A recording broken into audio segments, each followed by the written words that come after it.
ஒரு 5 வயசு குழந்தை என்கிட்ட வந்து 5 வயசு தான் இருக்கும் வந்து, நீங்கள் தானே சுட்டி டிவியில் பொம்மியும் திருக்குறளும் சொல்கிற கதை சொல்கிறது நீங்கள் தானே அப்படின்னு கேட்டுச்சு.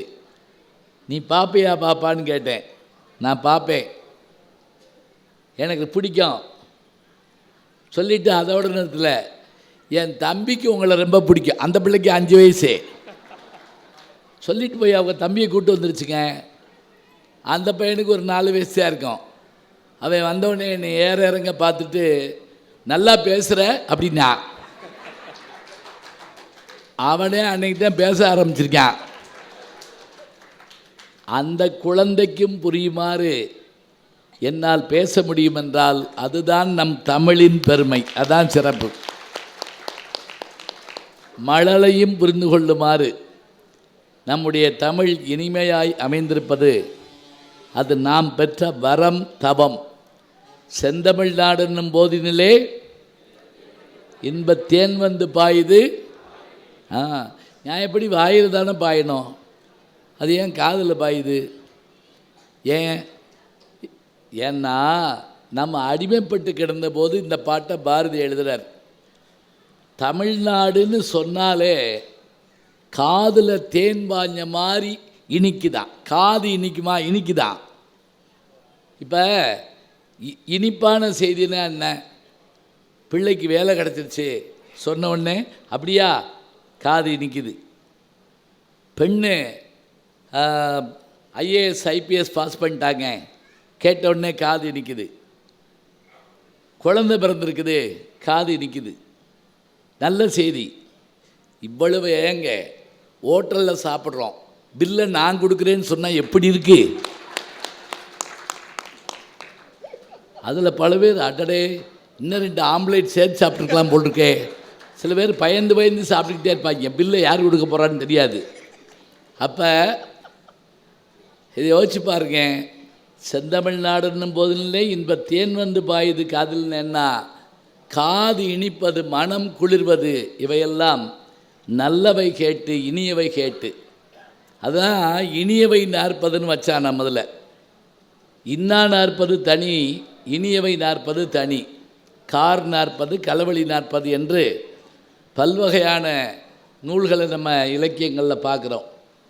உண்மையிலேயே எனக்கு ரொம்ப பெருமையாக இருக்கிறது என்னன்னா, ஒரு திரைப்படத்துக்கு அரங்கு நிறைந்திருப்பதைப் போல புத்தக திருவிழாவுக்கு அரங்கு நிறைந்த காட்சியை நான் இங்கே பார்க்கிறேன்.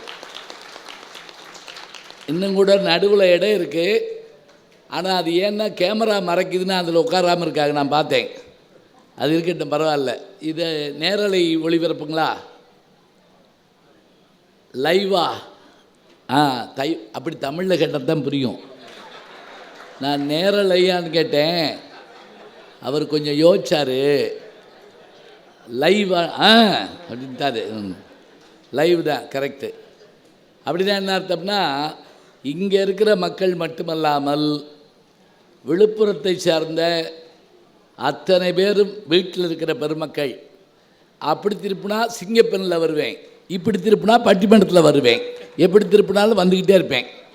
அதுக்கு காரணம் என்ன? அதுக்கு காரணம் இயல், இசை, நாடகம்னு சொல்லக்கூடிய முத்தமிழில் பேச்சு தமிழ் இயல் என்றால் நாடகத்தமிழ் நம்ம சொல்கிறோம். அந்த நாடகத்தமிழிலும் நாம் பாண்டித்தியம் பெறுவதற்கு வாய்ப்பு கிடைத்திருக்கிறது. திரைப்படம் தொடங்கி சின்னத்திரை வரையிலும் எல்லாவற்றிலும் இருப்பதற்கான அந்த இடத்தை பெற்று தந்தது நான் கற்ற தமிழ்தான் என்பது எனக்கு ஒரு பெருமை. நான் போகாத நாடு இல்லை, பார்க்காத ஊர் இல்லை. எல்லா நாட்டுக்கும் நான் போகிறேன்னு சொன்னால் நான் பெரிய பணக்காரனா? இல்லை. எனக்கு வேறு வசதிகள் இருக்கா? கிடையாது. அப்போ என்னை எல்லா இடத்துக்கும் கொண்டு போய் சேர்த்தது எது என்றால் நான் கற்ற கல்வி. ஞாபகம் வச்சுக்கோங்க, பிள்ளைகள் தெரிஞ்சு வச்சுக்கிறணும். இன்னும் கூட சரியாக பேஸ் கொடுங்க. நான் கற்ற கல்வி. படித்தா தாங்க நல்லபடியாக உயரத்துக்கு வர முடியும். ஒரு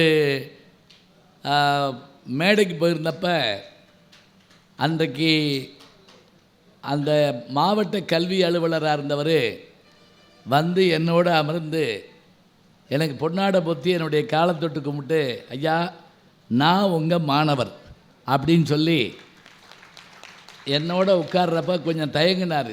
நீங்கள் உட்காருங்க, நீங்கள் கல்வி அதிகாரின்னு நான் சொன்னேன்.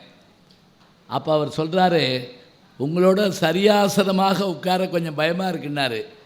அப்படி இல்லை, சரியாசனம் தந்தது யார் என்றால் கலைமகள் யார்? சரஸ்வதி.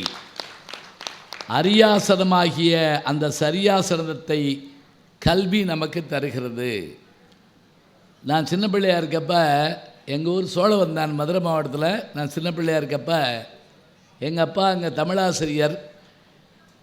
அவர் எப்போவுமே என்னன்னு கேட்டிங்கன்னா, அந்த காலத்துல எல்லாம் தமிழாசிரியர்கள் ஆசிரியர்கள்லாம் மாலை நேரம் விடுமுறை நாட்கள் இதிலெல்லாம் சும்மா இருக்க மாட்டாங்க. திருவள்ளுவர் மன்றம், கம்பன் கழகம், திருமுறை கழகம் எல்லாத்தையும் தொடங்கி எல்லா அறிஞர்களையும் கூப்பிட்டு வந்து பேச வைப்பாங்க. இப்போ புத்தக திருவிழாவில் அறிஞர்கள் வர்றாங்கள்ல, அது மாதிரி. அப்போ நான் போய் முன்னாடி தரையில் உட்காந்துருப்பேன். பழைய கூட்டமெல்லாம் ஒரு 20 வருஷம் 30 வருஷத்துக்கு முதல்ல பார்த்திங்கன்னா இந்த மாதிரி நாற்காலி இருக்காதுங்க, மண் பரப்பி அதில் வந்து எல்லாரும் உட்காந்துருப்பாங்க. தேவையான அப்படியே படுத்து தூங்கலாம். இப்போ பூரா நாற்காலி. ஏன் இப்போ அந்த மண்ணோ பெட்ஷீட்டோ ஏன் இல்லை அப்படின்னா, உட்கார முடியாது, உட்காந்தா எந்திரிக்க முடியாது, கால் அப்படி ஆகிப்போச்சு. எப்படியோ தடுத்தாடு மாதிரி உட்காந்துட்டாலும் எந்திரிக்க முடியாது. நான் சின்ன பிள்ளையாக இருக்கப்ப போய் உட்காந்துருப்பேன். எங்கள் அப்பா கூப்பிட்டு போவார். யார் யார் பேச்சு? கிருபானந்த வாரியார் சாமி பேச்சு, குன்றக்குடி அடிகளாருடைய பேச்சு, அதே போல் பேராசிரியர் பெரும்புலவர் நமச்சிவாயம் அவர்களுடைய பேச்சு, காரைக்கால் சாரங்கபாணி அவர்களுடைய பேச்சு, இளம்பரை மணிமாறன் அவர்களுடைய பேச்சு, இதெல்லாம் நான் கீழே உட்காந்து கேட்பேன். அப்படி அன்னைக்கு அங்கே உட்கார்ந்துருந்ததுனால தான் இன்றைக்கி நான் இங்கே உட்கார்ந்துருக்கேன். இதுதான் முக்கியம். எனக்கு இந்த இடத்த தந்தது எது என்றால் என்னுடைய படிப்பு, என்னுடைய கல்வி. பிள்ளைகள் எல்லார் வீட்லேயும் நான் சொல்கிறேங்க, புத்தக திருவிழாவுக்கு எல்லோரும் வரணும். திருவிழான்னு தான் வைக்கிறோம். அதை திருவிழாவுக்கு போகிறப்ப எல்லோரும் போவோம், மகிழ்ச்சியாக பார்ப்போம், சாமி பார்ப்போம், வேணுங்கிறத வாங்கி சாப்பிடுவோம், உறவினர்களை சந்திப்போம். அதுபோல் இது ஒரு திருவிழா. இங்கே முக்கியமாக அறிஞர்களை சந்திக்கிறோம். யார் அறிஞர்கள்? ஒரு முறை பேரறிஞர் அண்ணா சொன்னார், அவருக்கு ஒருத்தர் தொலைபேசியில் கூப்பிட்டாரு. அண்ணா வீட்டில் இருக்கீங்களா, உங்களை பார்க்க வரலாமா, வாங்க. யார் இருக்காங்களா, நீங்கள் தனியாக இருக்கீங்களா? இல்லை இல்லை எல்லோரும் இருக்காங்க, வாங்க அப்படின்னாரு. அவங்க வந்தவங்க பார்த்தா ஒருத்தரிங்க, ஆனால் அண்ணா மட்டும்தான் உட்காந்துருக்காரு. என்ன எல்லோரும் இருக்காங்கன்னு சொன்னீங்க, ஒருத்தரிங்க ஆனால் என்ன அப்படி சொல்லிட்டீங்க? இந்தா திருவள்ளுவர் திருக்குறள் இருக்கா, இந்தா இளங்கோவடிகள் சிலப்பதிகாரம் இருக்கா, இந்தா மணிமேகலை யார் சீத்தலை சாத்தனார் இருக்காரா? அப்போ என் கூட எப்போவுமே இந்த அறிஞர்களெல்லாம் இருக்கிறார்கள்னு சொன்னதுனால தான் அவரை அறிஞரண்ணா அப்படின்னு நம்ம சொல்கிறோம். அப்போ நம்ம தனியாக இல்லை, நம்ம கூட நம்ம படித்த தமிழ் இருக்குது, நாம் கற்ற மொழி இருக்குது. இது நமக்கு எப்போதும் கை கொடுக்கும். இந்த அருமையான புத்தக திருவிழாவில் பல்வேறு நிகழ்ச்சிகள் நடக்குது. கலை நிகழ்ச்சிகள், பேச்சு போட்டி, கட்டுரை போட்டி, தனிப்பேச்சு, எழுத்தாளர்கள் சந்திப்பு என்று பல்வேறு விஷயங்களை நம்ம பார்க்குறோம். பட்டிமன்றம் என்ன அப்படின்னா, இவங்க சொல்கிற கருத்தை அவங்க கொஞ்சம் மறுக்கணும் அல்லது ஏற்கணும். ஏற்க மாட்டாங்க, மறுக்கணும். இவங்க கருத்தை அவங்க மறுக்கணும். நமக்கு சண்டைன்னா ரொம்ப பிடிக்கும், ஆனால் நம்ம போடக்கூடாது, எவனையாவது போட விட்டு பார்க்கணும். சண்டை படம் தானே ஓடுது. அதனால் இவங்க கருத்துக்களால் சண்டையிடுவார்கள். கத்தி சண்டை இல்லை, கத்தி சண்டை போடுவாங்க. சரிதா? கத்தி கத்தி போடுவாங்க, கத்தி சண்டை போடுவாங்க. அப்போ நல்ல கருத்துக்கள் வெளிவரும்போது நாம் அறிந்து மகிழ்வோம். அதுதான் நமக்கு நல்ல சிறப்பு. நம்ம கேட்க கேட்க நம்ம மனசு மகிழணும். அதோடு மட்டுமில்லை, இங்கே வந்துட்டு இந்த பேச்சை கேட்டு அப்படியே போயிடக்கூடாது. புத்தக ஸ்டால் போட்டிருக்காங்க, அதில் போய் பிள்ளைகள் புத்தகம் வாங்கணும். பெற்றோர்கள் பிள்ளைகளுக்கு பணம் கொடுத்து போய் புத்தகம் வாங்க அப்படின்னு சொல்லணும். சின்ன சின்ன புத்தகங்களில் தொடங்கி பெரிய வரலாறுகள் வரைக்கும் படிக்க தெரியணும். படிக்க பழகிட்டோம்னு வச்சுக்கங்களேன், நம்மளை மிஞ்ச முடியாது. இன்றைக்கி கூட தினமணியில் ஒரு கட்டுரை நான் பார்த்தேன். நெல்லை சு முத்து அவர்கள் எழுதின ஒரு அறிவியல் கட்டுரை. சயின்ஸ் பாடமாக படித்தா கொஞ்சம் கஷ்டமாக இருக்கும், அதையே விருப்பப்பட்டு படித்தா, இப்படி வைங்க, கஷ்டப்பட்டு படித்தா கஷ்டமாக இருக்கும், இஷ்டப்பட்டு படித்தா சந்தோஷமாக இருக்கும். நாம் இஷ்டப்பட்டு படிக்கலாம். அதில் அவர் சொல்கிறாரு, இணையதளத்தில் அதிகமான போலிகள் வந்துட்டாங்களாம் இணையதளங்களில்.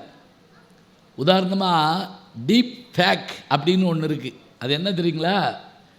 என் படம் இருக்குல்ல, இந்த படத்தை வச்சு இந்த முகத்தை மாத்திரம் கழட்டிட்டு வேறொரு முகத்தை இதில் வச்சு நான் என்ன தவறான செயல்கள் புரிகிற மாதிரி காட்ட முடியுமா? உதாரணமாக நான் ஏதோ சீட்டு விளையாடுற மாதிரியோ அல்லது வேறு வேலை பார்க்குற மாதிரியோ காட்ட முடியுமா? பார்க்குற ஆள் என்ன சொல்லுவாங்க, இந்த பட்டிமன்ற நடுவர் தானே. இது எனக்கே தெரியாமல் அதை செய்ய முடியுங்கிற அளவுக்கு விஞ்ஞானம் வந்துருச்சு. இதை அவர் அச்சுறுத்துறாரு. எப்படி சொல்கிறாரு, அறிவுறுத்துறாரு, கவனமாக இருங்க, யாருக்கும் உங்களுடைய முகவரியவோ புகைப்படத்தையோ குடும்பத்தோடு இருக்கக்கூடிய புகைப்படத்தையோ பகிராதீர்கள். ஞாபகம் வச்சுக்கோங்க. இப்போ இதெல்லாம் தெரிஞ்சுக்கணும், பிள்ளைகளுக்கு சொல்லிக் கொடுக்கணும். பிள்ளைகளுக்கு போகிறப்ப வரப்போ சொல்லணும், யாருக்கு வேணாலும் ஃபோட்டோ அனுப்பாதீங்க, அதை வச்சு அவங்க என்னமும் செய்யலாம். இதை இன்றைக்கி நான் காலையில் படிக்கிறேன். அப்போ ஒவ்வொரு நாளும் ஒரு புது செய்தி தெரிஞ்சுக்கிறணும். ஆர்டிஃபிஷியல் இன்டெலிஜென்ஸ்னு சொல்லக்கூடிய ஏஐ, அந்த ஆர்டிஃபிஷியல் இன்டெலிஜென்ஸ் என்ன தெரியுங்களா? அது உலகமே மிரண்டுக்கிட்டு இருக்கு, என்ன நடக்க போதோன்னு. ஆனால் அதில் வேறு வேலையும் பார்க்க முடியும். அப்போ இதெல்லாம் நம்ம தெரிஞ்சுக்கிறணும். நல்ல இலக்கியங்களை படிக்கணும், கவிதைகளை படிக்கணும். புது கவிதையை படிக்கிறப்ப சந்தோஷப்படணும், அதுதான் முக்கியம். சாதாரணமாக ஒரு காகிதம் வெறும் காகிதம் தாங்க, அதே காகிதம் பத்திரமாக மாறிச்சுன்னு வைங்க, வீட்டு பத்திரம் நிலப்பத்திரம் அப்படின்னு மாறினா அதுக்கு எவ்வளோ மரியாதை. மாணவர்கள் காகிதம் மாதிரி வர்றீங்க, அவங்கள பத்திரமாக மாற்றி தருவது ஆசிரிய பெருமக்கள் என்றால், பத்திரமா அப்படி கூட சொல்லலாம். நாங்கள் பத்திரமா மட்டும் இல்லை, டாக்குமெண்ட் மட்டும் இல்லை, பத்திரமாவும் பார்த்து அனுப்புகிறோம். அப்போ அப்படி மாற்றுவதற்கு காரணமாக இருப்பவை நூல்கள். இந்த வாரம் என்ன சினிமா பார்த்த, இந்த வாரம் என்ன இப்போ சீரியல் பார்த்த, அது ஒரு பக்கங்க. இந்த வாரம் என்ன புத்தகம் படித்த, அப்படி கேட்குற அளவுக்கு வரணும். என்ன கதை படித்த, அந்த கதைகள்லாம் எப்படி இருக்குது, ஒவ்வொரு கதை படிக்கிறப்பையும் நமக்கு சந்தோஷம் வரணும். இன்னமும் என்னுடைய யூடியூப்பில் ஜி ஞானசம்பந்தன்கிற யூடியூப்பில் விக்ரமாதித்தன் கதைகள் நான் சொல்லிக்கிட்டு வர்றேன். 1001 இரவு அரபு கதைகள் சொல்லிக்கிட்டு வர்றேன். ஏன் தெரியுமா? படிக்கிறது ஒரு வகைன்னா கேட்கறது ஒரு வகை, பார்க்கறது ஒரு வகைங்க. விக்ரமாதித்தன் கதைகளில் அதில் ஒரு சின்ன கதையை சொல்லிவிட்டு அப்படியே உங்களை கூப்பிட்டு தூங்கிடாதீங்க. ஆமாம், எனக்கு கூட வர்றப்ப திடீர்னு ஏதாவது அசதியில் உட்காந்துருந்தாங்கன்னா, விக்ரமாதித்தன் கதையில் ஒரு சின்ன இதில் ஒரு கேள்வி பதில் இருக்குது. பதில் தெரிஞ்சு சொன்னீங்கன்னா நான் அவங்க நம்ம நிர்வாக குழுவை சேர்ந்த மேடம் அவர்கள், அம்பிகா மேடம் இருக்காங்க, ஒன்றும் இல்லை, புத்தகம் ஏதாவது பரிசு கொடுக்க சொன்னால் கொடுக்க சொல்லலாம். என்ன சின்ன புத்தகம் ஒன்றும் இல்லை, ஏதாவது கேள்வி கேட்டு பதில் சொன்னால், சும்மா திருக்குறள் பாரதியார் கவிதைகள் மாதிரி பதில் சொன்னால் தான், இல்லை நம்மளே வச்சுக்கலாம். சாய்ஸ்லாம் விடக்கூடாது. விக்ரமாதித்தன் கதைகளில் அவன் காடு 6 மாதம் நாடு 6 மாதம் அப்படின்னா என்ன, 6 மாதம் அரசனாக இருப்பான், 6 மாதம் நாட்டை சுற்றி பார்க்க. ஏன்னா அப்போ மெசேஜ் இல்லை, இமெயில் கிடையாது, இதெல்லாம் இல்லை. ஒற்றர்கள் இருப்பாங்க. இப்போ அரசனாகிய அவன் நாடு நாடாக போவான், போட்டிகளில் கலந்துக்கிடுவான், நிறைய போர் செய்வான், போர் செஞ்சு நிறைய திருமணமும் பண்ணுவான். அதெல்லாம் சரியானு கேட்கக்கூடாது, அந்த காலத்தில் அதெல்லாம் சரி. இப்போ ஒரு இளவரசி ஒரு போட்டி வைக்கிறா. கதையை கேட்டே வாங்க, கேள்வி கேட்பேன் நடுவில். இளவரசி போட்டு வைக்கிறா. அந்த போட்டியில் எல்லாத்துலேயும் அவன் ஜெயிச்சிட்றான். இப்போ உதாரணமாக ஒரு சின்ன போட்டி என்ன அப்படின்னா, 2 தொட்டி, இப்படி தொட்டியினுடைய செவரு ஒரு தொட்டி, இதில் நடந்து வரணும், பூரா சகதியாக இருக்கும். அந்த பக்கத்தில் ஒரு சின்ன தேங்காய் சிரட்டை இருக்குல்ல, தேங்காயை எடுத்துட்டோம்னா சிரட்டை இருக்குல்ல, அதில் தண்ணி இருக்கும். இப்போ இதில் இவன் நடந்து வந்து அந்த சின்ன தேங்காய் சிரட்டையில் இருக்க தண்ணியில் காலை சுத்தமாக கழுவணும். இது ஒரு போட்டி. பல பேர் இதை பார்த்து கும்பிட்டு போயிடுவாங்க, இதிலையே தோற்று போயிடுவான், பொண்ணு வேணாம் ஒன்று வேணான்ட்டு போயிடுவாங்க. ஆனால் விக்ரமாதித்தன் என்ன பண்ணுறான் தெரியுமா, அதில் ஒரு காலை அப்படி மடக்கிட்டு, நொண்டி அடித்து விளையாடுவோம்ல, ஒரு காலை மடக்கிட்டு ஒரு காலை வச்சு வச்சு வச்சு அப்படி போய் அங்கே உட்காடுறான். உட்காந்து இந்த கால் மேலே இந்த காலை, அந்த சகதி காலை வச்சுக்கிட்டு, அந்த சிரட்டை தண்ணி இருக்குல்ல, பக்கத்தில் சின்ன ஓடு கிடக்குது, எது பானை ஓடு கிடக்குது. அந்த பானை ஓடு எடுத்து அதில் இருக்க சகதியெல்லாம் அப்படி வலிக்கிறான். டிஷ்யூ பேப்பரில் கை தொடப்போம்ல, அது மாதிரி வலிச்சிட்றான். முடிச்சுட்டு அந்த சிரட்டை தண்ணி இருக்குல்ல, அதில் பக்கத்தில் இருக்கக்கூடிய ஒரு பஞ்சு எடுக்கிறான். எடுத்து தண்ணிக்குள்ளே முக்கி கால் முழுவதையும் துடைக்கிறான். துடைச்சிட்டு அந்த சிரட்டையை இப்படி தூக்கி காட்டுறான். தண்ணி அப்படியே இருக்குது, கால் சுத்தமாக இருக்குது. ஒன்றாச்சா? இளவரசிக்கு ஆச்சரியம் தாங்க முடியல. எவ்வளோ அருமையாக இந்த மாதிரியான பணியை செய்கிறான். இப்படி எல்லாத்தையும் ஜெயிச்சுட்டு வந்துட்டான். கடைசியாக இளவரசியை கல்யாணம் பண்ணணும். அப்போ தாங்க ஒரு இன்டலெக்சுவல் போட்டி ஒன்று வைக்கிறாவ. என்ன தெரியுமா, நான் 1000 பேருக்கு நடுவில் நடந்து வருவேன். 1000 பேருக்கு நடுவில் நான் நடந்து வருவேன். 1000 பேரும் ஒரே மாதிரி ட்ரெஸ் போட்டிருப்பாங்க, uniform, white and white, Bharathi Raja படத்தில் மாதிரி வருவாங்க. எல்லார் கையிலையும் இது இருக்கும், விளக்கு, அகல் விளக்கு வச்சுருப்போம். 1000 பேர் ஒன்றா நடந்து வருவோம்.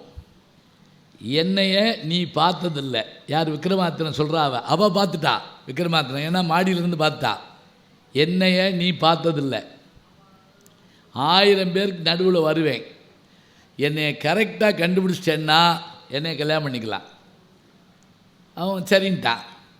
பக்கத்தில் வேதாளம் ஒன்று இருக்கும். வேதாளம்னா என்னன்னா கொஞ்சம் பெரிய பூதம்னு வச்சுக்கோங்க.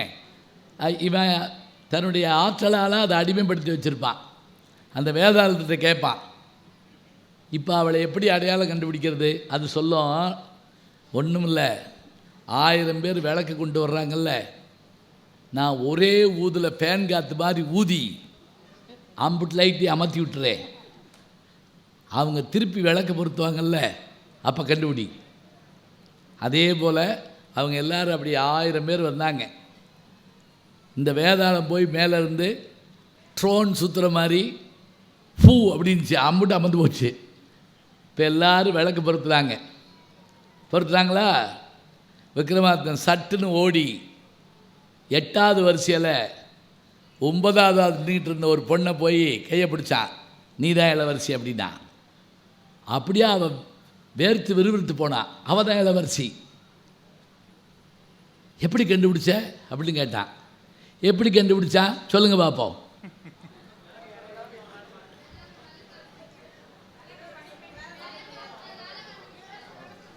விளக்க அமர்த்தி விளக்க பொருத்தியாச்சு.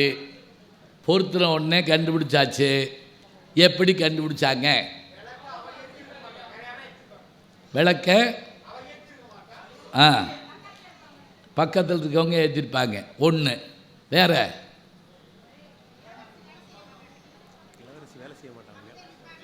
இளவரசி வேலை செய்ய மாட்டாங்க. ஆனால் வர்றாள் அவ வேதாளம் சொல்லியிருக்கோம். அப்படின்னா வேதாளத்துக்கு தானே பொண்ணை கொடுத்துருப்பாங்க.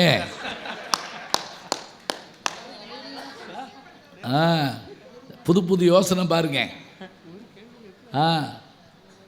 சரி, இவர் ஓரளவு சொல்லிட்டாரு. இங்கே வாங்க, வாங்கிக்கலாம். இருங்க, நான் விட சொல்கிறேன். எப்படின்னா, எதுக்கு விக்ரமாதித்தன் கதை படிக்கிறோம் அப்படின்னா, பொழுது போகாமல் இல்லைங்க, அதில் சொல்லப்படுற நீதிகளுக்காகத்தான் நம்ம படிக்கிறோம். வழக்கமாக விளக்கு பொறுத்துறப்ப என்ன செய்வாங்க பெண்கள்? அந்த அம்மா சொல்கிறாங்க, இந்தாம்மா உங்களுக்கு புஸ்தகம் இருக்குமா?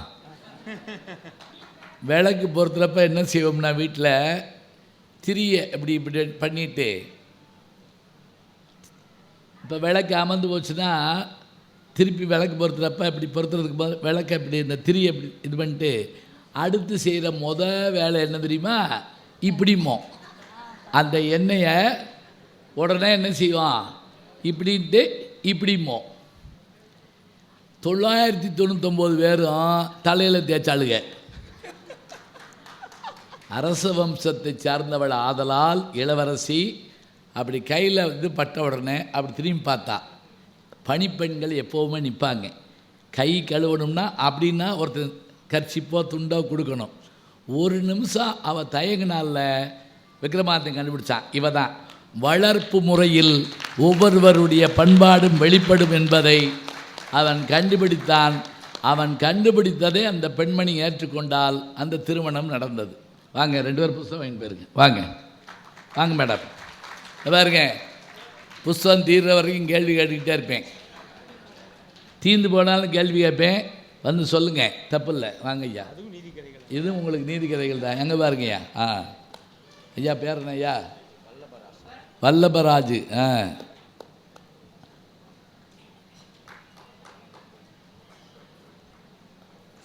என்னையா குறும்படமாக எடுக்கிறீங்க? வாங்க ஐயா. உனக்காக உன்னை தேடு. அம்மா வாங்கம்மா. இங்கே வாங்க. போடுறேன். வாங்க. இவங்க தான் கரெக்டாக சொன்னாங்க, தலையில் தடவருது அப்படின்னு சொல்லி.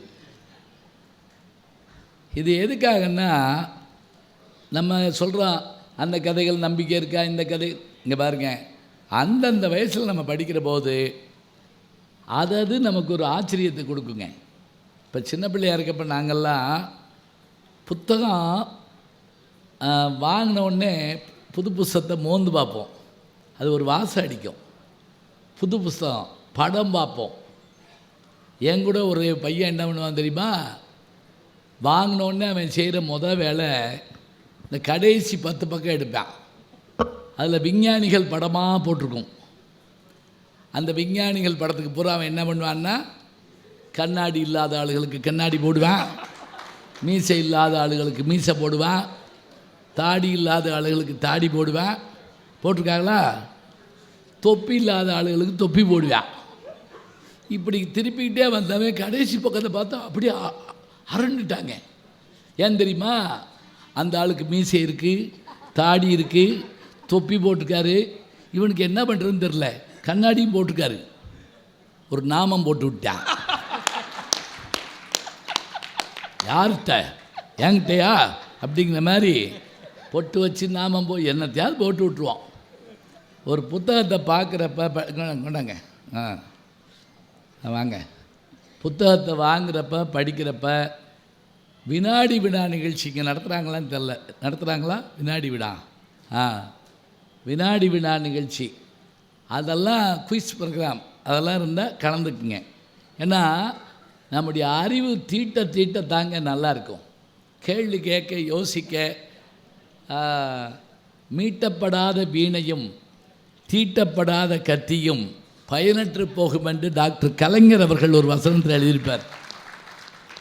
வீணை மீட்டப்பட்டால் தான் நாதம் இருக்கும், கத்தி தீட்டப்பட்டால் தான் கூர்மை இருக்கும். புத்தியும் தீட்டப்படணும். சும்மா உட்காந்து வீடியோ கேம்ஸ் விளையாண்டுக்கிட்டே இருக்கப்படாது. அடி குத்து மீதி கொள்ளு அப்படின்னு இருக்காங்க. எப்போ பார்த்தாலும் வீடியோ கேம்ஸில் அப்படியா செய்வாங்க. அதில் சில தாய்மார்கள் என்ன பண்ணுறாங்கன்னா, இங்கே நீ வீடியோ கேம்ஸ் விளையாடணும், நான் டிவி உட்காந்து பார்ப்பேன். நேற்று அந்த குடும்பமே குழஞ்சி அந்த பிள்ளை ஓடி போயிட்டா. யாரோட ஓடி போயிட்டான்னு எனக்கே தெரியல, நான் அதை பார்க்காம விட மாட்டேன். இப்படி இருந்தோம்னா நம்ம பிள்ளைகளோட எப்படி பேசுவோம்? சமீபத்தில் ஒரு வீட்டில் திருடனை பிடிச்சி கட்டி வச்சுருந்துருக்காங்க. இன்ஸ்பெக்டர் வந்தோடனே கேட்டார், இவனை எப்படிம்மா பிடிச்சிங்க? அந்த வீட்டுக்காரம்மா சொல்லியிருக்கு, இவன் மாடியில் போய் பீரோவை திறந்து நெக்லஸ் எடுத்திருக்கான், நாங்கள் பார்க்கல. கீழே வந்து பெட்டியை திறந்து ரூபாய் எடுத்திருக்கான், நாங்கள் பார்க்கல. சமயக்கட்டுக்குள்ளே போய் 3 தோசை சுற்று தின்றுருக்கான், நாங்கள் பார்க்கல. நாங்கள் பார்த்துக்கிட்டு இருந்த டிவி பெட்டியை தூக்குனே அப்போ பிடிச்சோம். இப்படி இருந்தால் அந்த பையன் வந்ததோடு ஓட வேண்டியதானே. அதில் ஒரு அம்மா சொல்லியிருக்கு, டிவியில் அந்த பெட்டியை தூக்குற மாதிரி காட்டுறாங்க பாரு. அவன் பெட்டியவே தூக்குறான், டிவியில் பெட்டியை தூக்குற மாதிரி காட்டுறாங்களாம். இப்படி இருந்தால் என்ன ஆகும்? நமக்கு படிக்கிற போது தாங்க சிந்தனை வரும். கேள்வி மேலே கேள்வி கேட்கணும், கேள்விகளுக்கு பதில் சொல்லணும். அதுதான் சிறப்பு. இவ்வளோ பேர் நிற்கிறாங்களே, இடம் சேர் இருக்குங்களா? கொஞ்சம் சேர்கள் கூட போட சொல்லுங்களேன். கொஞ்சம் கொண்டு மேடம் கொஞ்சம் சேர்கள் கூட போட சொல்லுங்களேன். உட்காருங்க ஐயா. வாங்க வாங்க வாங்க உட்காருங்க, சேரில் உட்காருங்க. இன்னும் சேர் போட சொல்கிறேங்க. அந்த இருக்கு சேர் இருக்குய்யா, கொடுங்க. இந்த நிறைய சேர் இருக்குது, வாங்க உள்ளே வாங்க. ரொம்ப நன்றி. நிறைய சேர் இருக்குது, நிறைய ஆள் இருக்காங்க. உட்காருங்க உட்காருங்க. இந்த மேடை உயரமாக போட்டுக்கிறதே எங்கேருந்து பார்த்தாலும் தெரியறதுக்காகத்தான். உட்காருங்க. ரொம்ப சந்தோஷமாக இருக்குது. பல இடங்களில் உட்காரணுன்னே அப்படி ஃபோனை காது அப்படியா அப்படின்ட்டு கிளம்பிடுவாங்க. இன்னும் சில பேர் நல்லா பேசுனாங்கன்னா கேட்போம், இல்லைன்னா பார்ப்போம் அப்படின்ட்டு போயிடுவாங்க. இங்கே சாப்பிட்ட உணவு இங்கே போனால் 3 மணி நேரங்க. ஆனால் இங்கே பேசுகிற செய்தி நம்ம மனசுக்குள்ளேயோ அறிவுக்குள்ளேயோ போனால் சாகிற வரைக்கும் மறக்கப்படாது. சரியா? நான் சொல்லலை, திருவள்ளுவர் சொல்கிறார், செல்வத்துள் செல்வம். யார் அது? இங்கே வாயா. கர்ம வீரர் காமராஜர் வர்றாரு. பிரமாதமாக உற்சாகமாக பேசினேன். உன் பேர் என்ன? ரித்தீஷ்குமார். அங்கே பாரு அங்கே பாரு அங்கே பாரு. என்ன படிக்கிற? தமிழில் அருமை. போயிட்டு வா. நல்லா இருக்கு. நாங்கள் படிக்கிற பேர்லாம் எத்தனாவதுன்னா 4ஆப்பு 5ஆப்பு அப்படி சொல்லுவோம். இப்போ யாரும் அப்படிலாம் சொல்கிறதில்ல. 6th standard 7th standard. நான் என்ன அமெரிக்க ஜனாதிபதியா? அவர் என்ன இங்கிலாந்து பிரதமரா? என்ன பண்ணுறது? தமிழ் பேச வர மாட்டேங்குது, சொன்னால் கேட்க முடியல. ஒரு வகுப்பில் ஒரு மிஸ்ஸு ஒரு பையனை பார்த்து ஏன்டா ஹோம் ஒர்க் போடலன்னு கேட்டிருக்காங்க. ஒர்க் ஃப்ரம் ஹோம் இல்லை, ஹோம் ஒர்க்கு. இப்போ புதுசாக ஒன்று ஒர்க் ஃப்ரம் ஹோம்னு கண்டுபிடிச்சி விட்டாங்க. அது ஒர்க் ஃப்ரம் ஹோம் கூட கிடையாதுங்க, ஒர்க் ஃப்ரம் ரூம்குள்ளேயே தான் உட்காந்துருக்காங்க. ஜன்னல் வழியாக சாப்பாடு கொடுக்குறாங்க. அப்படியே தின்னுக்கிட்டே மீட்டிங்கில் இருக்கேன் ஓடிடு அப்படின்றாங்க. அந்த அம்மா அந்த மிஸ்ஸு கேட்டாங்க, ஏன்டா ஹோம் ஒர்க் பண்ணல? அவன் 3ஆம் கிளாஸ் பையன். மேடம் மிஸ், எனக்கு இந்த கணக்கு புரியல. கணக்கு புரியலையா? உங்கள் அம்மாட்ட கேட்க வேண்டியதானே? அம்மா இல்லை. இந்த மிஸ்ஸுக்கு அப்படியே இதேமே நின்று போச்சு. சார் தாய் இல்லா பிள்ளை. அப்பாட்ட கேட்க வேண்டியதானே? அப்பா இல்லை. ஐயோ அனாதை பிள்ளை போல் இருக்கே. தம்பி நீ யாரோட இருக்க? மம்மி டாடியோட. சப்புன்னு இருக்கு பிள்ளை. இப்படியா சொல்லுவாங்க? இப்போ மம்மி கூட கிடையாதுங்க, மம். அப்பாவை டேடியும் இல்லை, டேட். நீ கொஞ்சம் கழிச்சு டேய் அப்படின்னாலும் சரின்ட்டுருவாங்க. நான் ஒரு வீட்டுக்கு போயிருந்தேன். மம் ஒரு பிள்ளை தெரிஞ்சிச்சு. பேச முடியாத பிள்ளையாக கூப்பிட்டு என்ன மம் அப்படின்னேன். நாங்கள் எங்கள் மம்மியை மம் அப்படி தான் கூப்பிடுவோம். உங்கள் பெரியம்மாவை எப்படி கூப்பிடுவேன்னு கேட்டேன். மேக்சிமம் அப்படி கூப்பிடுவேன். சின்னம்மாவை மினிமம். குடும்பம் விளங்கும். இதெல்லாம் யாராவது கதை தட்டினா ஒரு பெரியவராக இருந்தால், அம்மா ஒரு தாத்தா வந்திருக்காங்க, ஒரு மாமா வந்திருக்காங்க, ஒரு அண்ணன் வந்திருக்காங்க, ஒரு தம்பி இப்படி தான் சொல்லுவோம். இப்போ கதவை திறந்தோடனே மம்மி ஒரு அங்கிள் நிற்கிறாரு. அம்மா போய் பார்த்து, ஏய் உங்கள் அப்பாடா. என்னத்தை சொல்ல, ஆசை முகம் மறந்து போச்சே, இதை ஆரிடம் சொல்வேனடி தோழின்னு பாரதி கேட்டான். பேச ஆள் இல்லை, சொல்ல வழி இல்லை, எல்லாத்துக்கும் நல்ல தமிழ். ஏங்க யார் பிச்சை எடுக்கலாம்? பொருள் இல்லாதவன், உணவு இல்லாதவன் பிச்சை எடுக்கலாம். வார்த்தை இல்லாத மொழின்னா வேறு மொழியில் வாங்கலாம். நம்ம கோடீஸ்வரன், லட்சாதிபதி, மொழியில் 3000 ஆண்டு பழமையுடைய மொழி நம்முடைய மொழி. நம்மள்ட இல்லாத சொல்லில்லை. நீரில் இருக்கக்கூடிய உயிரினத்துக்கு நீரி அப்படின்னு பேரிடுறான். நீரி, நீரில் இருக்கக்கூடிய உயிரினம்ங்கிறான். எவ்வளவு சுருக்கமாக இருக்குது பாருங்கள். மென்பொருள், சாஃப்ட்வேர் பாருங்கள். மென்பொருள் போகிற போக்கில் சொல்கிறான். அப்படியே இன்னைக்கு கண்டுபிடிச்சதுக்கு அவன் பேர் வைக்கிறான். அதுவும் www.com இல்லையா, அதுக்கு பேர் என்ன? வேர்ல்டு வைடு வெப்சைட்னு அர்த்தம். இது ஒருத்தன் சொன்னால், ஏன் எங்களுக்கு இதை தமிழில் சொல்ல தெரியாதா?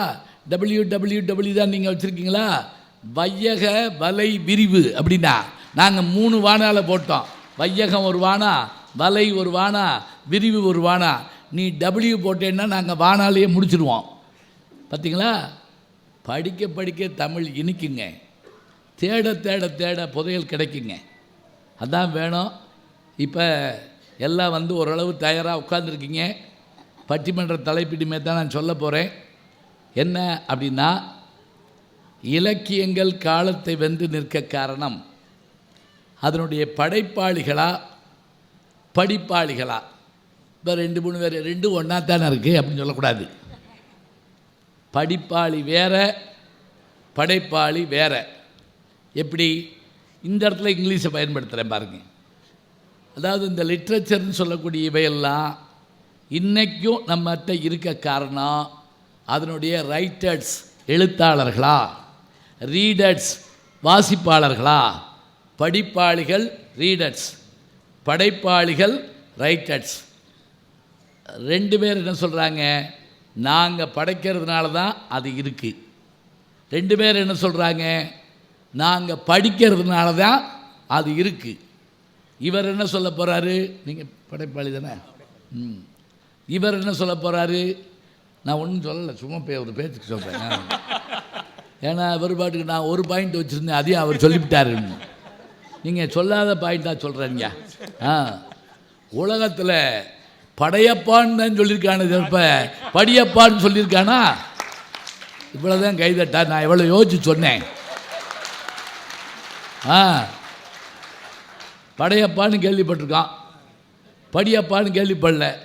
அதுக்கு தான் அவர் முதல்ல படி, சங்கத்தமிழ் நூலை படி, காலையில் படி, மாலையில் படி, கடும்பகல் படின்னு சொன்னார்ல, அதெல்லாம் சொன்னது.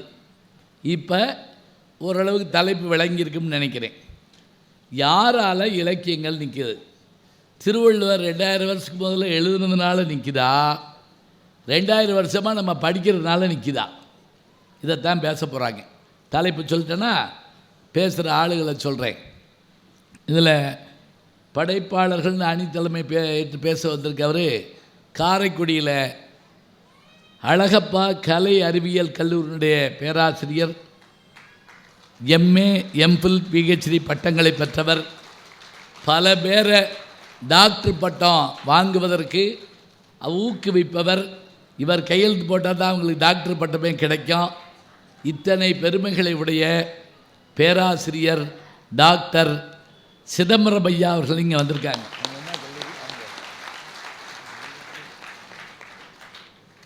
ஆமாம், அதே தான் படையப்பா அப்படிங்கிற மாதிரி படைப்பாளிகள் தான் பேசுவதற்காக ஆரணியிலிருந்து ஏசிஎஸ் கலை அறிவியல் கல்லூரியினுடைய தமிழ்துறை பேராசிரியை, நல்ல பேச்சாளர். நான் அவங்கள முதல்ல பார்த்தது கூட கிடையாது. நான் என்னுடைய யூடியூப் சேனலில் தினசரி எனக்கு காலையில் வணக்கம் போடுவாங்க. நல்ல செய்தியாக இருந்தால் அதை பார்த்துட்டு ரசித்து, ஐயா இது நல்லா இருந்தது அப்படின்னு சொல்லுவாங்க. பார்ப்பேன். பேர் மோகனாம்பால்னு போட்டிருக்கோம். யார் இந்த தில்லானா மோனாம்பால் அப்படின்னு யோசிச்சுக்கிட்டு இருப்பேன். அப்புறம் இங்கே காஞ்சிபுரத்துலையா முதல் சேலத்தில் ஒரு நிகழ்ச்சிக்கு வந்தப்போ, ஐயா நான் தான் அந்த உங்களுக்கு காலையில் வணக்கம் போடுற ஆரணி மோகனாம்பாள்னாங்க. அன்னைக்கு அவங்க எங்கூட பட்டிமன்றம் பேசுகிறாங்க.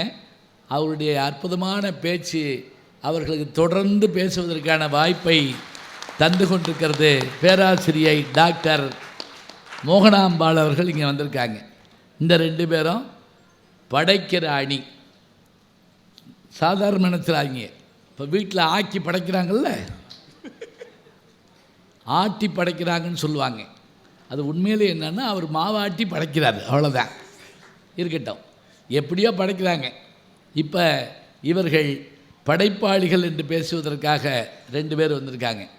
அதெல்லாம் ஒன்றும் இல்லை, நாங்கள் படிக்க போய் தான் அது இருக்குது. இந்த புஸ்தகத்தை நாங்கள் தான் வந்து வாங்கினோம். இதை பேசுவதற்காக இவர் நாகர்கோயிலேருந்து வர்றார். கன்னியாகுமரி மாவட்டம் நாகர்கோயில் 13 மணி நேரம் பயணப்பட்டு வரணும். இவருடைய வருகை எதுக்காகனா, இந்த மாதிரி சபை, இந்த மாதிரி பேச்சு, இதெல்லாம் பார்க்க கேட்கத்தான். அதோட இவர்கிட்ட ஒரு நல்ல குணம், தான் சம்பாதிக்கிற பணத்தில் ஒரு பகுதியை ஏழை பிள்ளைகள், அனாதை இல்லங்கள், முதியோர் விடுதிகள், படிக்க முடியாத பிள்ளைகளுக்கு பணம் கட்டுதல் என்று தயங்காமல் செஞ்சுட்டு கூடிய ஒரு நல்ல மனம் படைத்த நாஞ்சில் நாவரசு செல்லக்கண்ணன் அவர்கள் இங்கே வந்திருக்காங்க. இந்த பக்கம் சொற்சிலம்பர், இந்த பக்கம் நாவரசு. அப்படி நல்லா ஞாபகிச்சிருக்காங்க. ஆமாம், இவங்க இந்த பக்கம் ஒரு பெண்மணினா அந்த பக்கமும் ஒரு பெண்மணி. அவங்க வந்து யாருன்னு கேட்டால், அவர்களுக்கு திருவண்ணாமலை சொந்த ஊர். சென்னையில் பச்சையப்பன் கல்லூரி குழுமத்தை சேர்ந்த செல்லம்மாள் பெண்கள் கல்லூரியினுடைய தமிழ்துறை தலைவர், நல்ல பேச்சாளர். பல்வேறு நூல்களை அவர்கள் வந்து எழுதியிருக்கிறார்கள். எம்ஏ, எம்ஃபில், பிஹெச்டி பட்டம் பெற்றவர்கள். என்னை போலவே அவங்களும் ஒரு யூடியூப் நடத்திக்கிட்டு இருக்காங்க. எல்லா துறைகளிலும் வல்லமை மிக்க பேராசிரியை டாக்டர் விமலா அண்ணாதுரை அவர்கள் இங்கே வந்திருக்காங்க. இந்த 2 பேரும் படிப்பாளிகள் அணி, இந்த 2 பேரும் படைப்பாளிகள் அணி. இவர்கள் ஒரு அணி, இவர்கள் ஒரு அணி, நான் தனி அப்படின்னு சொல்லிட்டு இவங்க பேச்செல்லாம் கனி அப்படின்னு நீங்கள் கேட்டுக்குங்க. இப்போ பட்டிமன்றத்தில் பேச்சாளரை சொல்லியாச்சு, தலைப்பு சொல்லியா. இன்னும் ஒன்று தான் முக்கியமாக இருக்குது. அது என்ன? எவ்வளவு நேரம் பேசுவாங்க. இப்போ நான் அவங்ககிட்ட கூட கேட்டுட்டேன், எவ்வளவு நேரம் பேசணும்.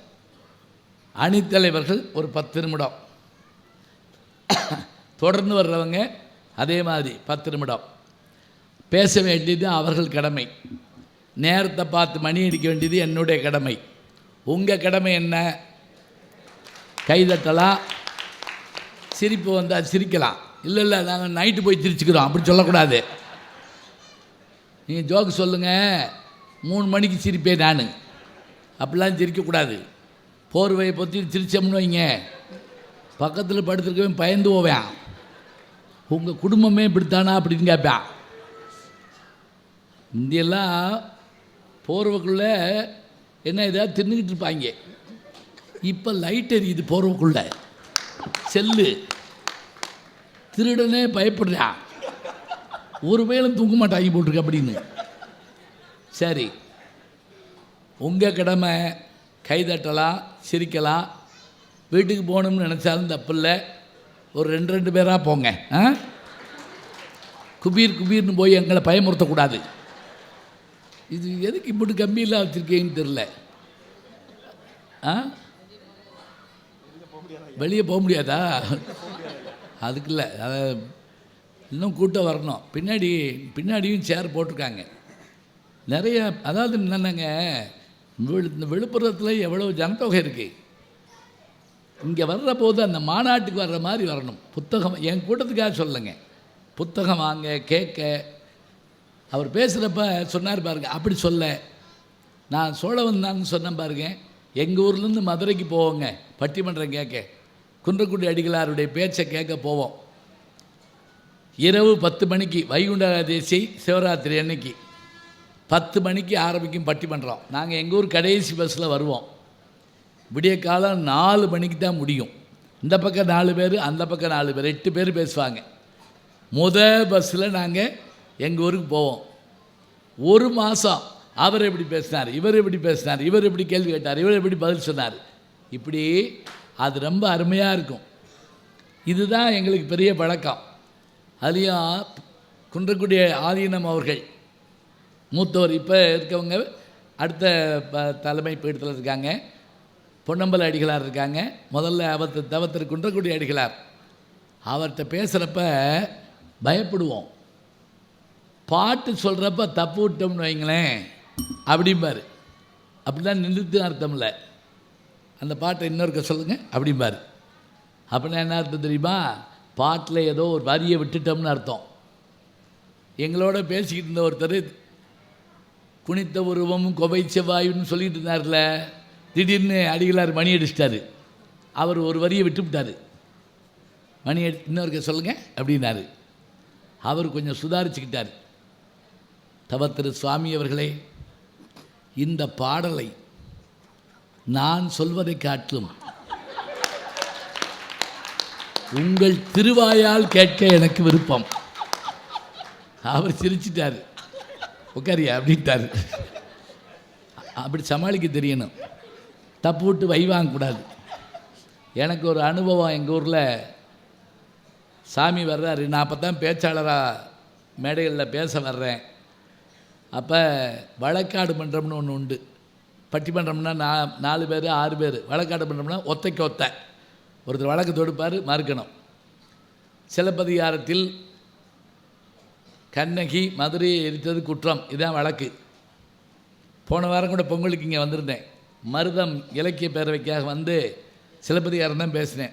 நெஞ்சை எல்லும் சிலப்பதிகாரம்னு. சரி கேட்டான். சிலப்பதிகாரம் பேசணும். கண்ணகி மதுரை எரித்தது குற்றம், நான் வழக்கு தொடுக்கிறேன். வழக்கு மறுக்க வேண்டிய பேராசிரியர் அவர் வரல. அடிகளார் வந்துட்டார். காலையில் நிகழ்ச்சி, ஆயிரக்கணக்கில் கூட்டம். இப்போ நான் மட்டும் உட்காந்துருக்கேன், சாமி உட்காந்துருக்காரு, அவரை காணோம். அப்போ எல்லாம் செல்ஃபோன் கிடையாது. இப்போ என்ன செய்கிறது? அடிகளார் கூப்பிட்டேன்ட்டு கேட்டார், நீங்கள் வழக்கு தொடுத்துட்டு இந்த பக்கம் அந்த பக்கம் போய் மறுக்கிறீங்களான்னு கேட்டார். என்ன சாமி அநியாயமாக இருக்குது, நான் தான் கிடச்சேனா, நான் இப்போ தான் பேச பழகிக்கிட்டு இருக்கேன், அது உள்ளூர், நாளைக்கு நான் இந்த திருவழியாக போகணும். ஒன்றும் பயப்படாதீங்க. எங்கள் அப்பா பேர் சொல்லி குருநாதன் தமிழாசிரியர் பையன்தான் நீங்கள். உடனே வீரம் வந்துருச்சு. இப்படியே உசுப்பேற்றி நம்மளை கொண்டுருவாங்கிற மாதிரி உடனே தைரியமாகிட்டேன் நான். பேசுங்க, இந்த பக்கம் வழக்கு தொடுங்க, அந்த பக்கம் மறுங்க. அதே மாதிரி இந்த பக்கம் கேள்வி கேட்பேன். மன்னவன் குற்றவாளி என்று தான் உணர்ந்த பிறகு அவன் இறந்து விட்டானே, அவன் மனைவி இறந்து விட்டாளே, அப்படி இருக்க கண்ணகி ஏன் மதுரை எரித்தாள், பொது சொத்துக்களுக்கு ஏன் பங்க விளைவித்தாள் கேள்வி கேட்டு அங்கிட்டு போய் ஏன் எரித்தாள் என்றால் அப்படின்னு ஆரம்பித்து வழக்காடு மன்றத்தில் டபுள் ஆக்ட் பண்ண ஒரே ஆள் நான் தாங்க. பேச்சாளன் எதுக்கும் தயாராக இருக்கணும். எதுக்கும் தயாராக இருந்தால் தான் சிறப்பாக இருக்கும். சரி, அதனால் நல்ல அருமையாக எல்லா இடத்துலையும் மக்கள் கூடிட்டாங்க. ரொம்ப பெருமையாக இருக்குது எனக்கு. உண்மையிலேயே நிகழ்ச்சி ஏற்பாடு பண்ணுற நம்முடைய நிர்வாக குழுவை சேர்ந்த அத்தனை பெருமக்களுக்கும் நாங்கள் நன்றியை சொல்லிவிட்டு, ஐயா பட்டிமன்றத்தை ஆரம்பிக்கிறோம். இவ்வளோ பெரிய கூட்டத்தை உங்கள்கிட்ட கொடுக்குறேன். உங்கள் 4 பேர்த்த நம்பி திருப்பி இதே மாதிரி என்கிட்ட கூட்டத்தை கொடுக்கணும். முடிகிறப்ப நானும் மைக் செட்டுக்காரர் மாத்திரம் உட்காந்துருக்கக்கூடாது. நீங்கள் சொல்ல முடியாது, படம் வாங்கிட்டீங்க. அவங்க பாட்டுக்கு முதல்ல கொடுத்துக்கிட்டாங்க, நானும் எடுத்து பிரித்து கொடுத்துக்கிட்டேன். ஆமாம், நான் எனக்கு இப்போ உங்களை பயத்தோடு பார்த்துக்கிட்டு இருக்கேன். நினைப்பீங்க என்ன முட்டாளாக இருக்கேன், சின்ன கடிதம் எழுதுனா ஈஸியாக எழுதிடலாம்ல. இல்லை, சின்ன கடிதம் எழுதுறதுனா சிந்திச்சு எழுதணும். பெரிய கடிதம்னா நல்லா இருக்கேன், மாடு எப்படி இருக்கு, கண்டு ஓட்டுச்சா, ஆனா பொண்ணா, அப்போ தான் அப்படி இருக்கா எல்லாம் கேட்டுப்பிடலாம். சிறுகேடு அப்படி இல்லை. இதை சொன்னவர் யார் தெரியுமா? Bernard Shaw. பெர்னாட் ஷா அவர்கள் தமிழ்நாட்டினுடைய பெர்னாட் ஷான்னு யாரோ சொல்லுவாங்க தெரியுங்களா? பேரறிஞர் அண்ணா. பேரறிஞர் அண்ணா அவர்களை. அப்போ இத்தகைய பெருமையோடு அவங்க அழகழகான செய்திகள் எடுத்து சொன்னாங்க.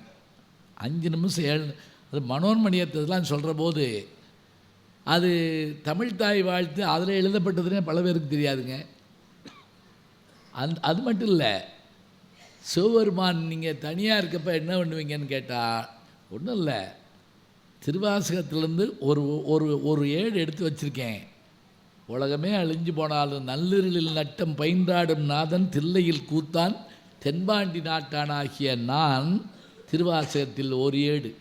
கடவுளை படிக்க வச்சவங்க நம்ம ஆளுங்க தெரியுமா? கடவுள் தான் நம்மளை படிக்க வைப்பார். ஆனால் கடவுளை படிக்க வச்சவங்க நம்ம ஆள்.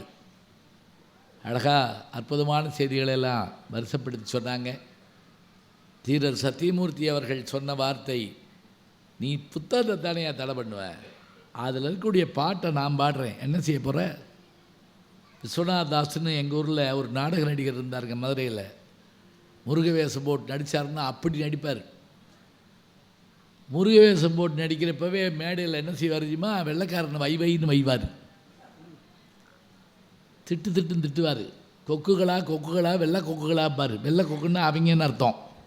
தேம்ஸ் நதிக்கு ஒரு கொக்கும்பார். இதை தெரிஞ்சு போலீஸ் வந்துருச்சு. அன்னைக்கு ஆங்கிலேய ஆட்சி. போலீஸ் வந்து அவரை கைது பண்ணுறதுக்கு வந்து மேடைக்கு வந்துட்டாங்க. மேடைக்கு வந்து கைது பண்ண வந்தோடனே அவர் மயிலில் உட்காந்துட்டு இப்படி உட்காந்துட்டு, அப்பன் முருகனையாக கைது பண்ண போகிறாய் அப்படின்னு கேட்டுக்காரு. அந்த இன்ஸ்பெக்டருக்கு ஆடிடுச்சு உடம்பெல்லாம். முருகனை கைது பண்ணுறதா? இப்படி திரும்பினார்.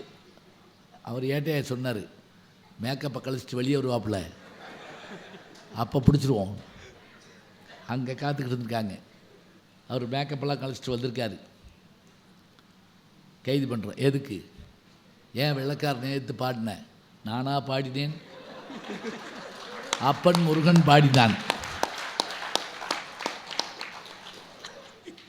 பாருங்க, பாட்டு மனசுக்குள்ளே நின்னா போதுங்க. படைப்பாளி என்ன செய்கிறான்? தன்னை மறந்து தன் நாமம் கெட்டு தலைப்பட்டால் நங்கை தன் தலைவன் தாளேன்னா அப்படியாக மனசை வச்சுக்கிறணும். அருமையாக பேசிய நால்வருக்கும் நன்றி. அதை காட்டிலும் இருந்து கேட்ட உங்களுக்கு நன்றி, ரொம்ப முக்கியம். ஒரு சினிமா வந்து நம்ம 2 மணி நேரம் எடுக்கணும்னா 500 கோடி செலவாகுது. ஐஸ்வர்யா ராயை கூட்டு வந்து ஹீரோயினாக போட வேண்டியிருக்கு, அமெரிக்காவில் போய் படம் எடுக்க வேண்டியிருக்கு. அப்படி எடுத்தாலும் சனி ஞாயிறு தான் ஓடுது. ஆமாம், திங்கக்கிழமை போய் பார்த்து தூக்கிட்டாச்சு. முந்தா நாளே தூக்கிட்டோம். போ மேடையில் வேறு ஒன்றும் இல்லைங்க. லைட் இருக்கா, மியூசிக் இருக்கா, தமாட்மால் ஒன்றும் இல்லை. 5 ஆளுங்க. அப்படி ஒன்றும் பேரழகி இல்லை. நம்ம கோச்சுக்கிறாங்கம்மா, அவளுக்கு அப்படி பகீருக்கு போட்ட மேக்கப்பெல்லாம் போச்சே.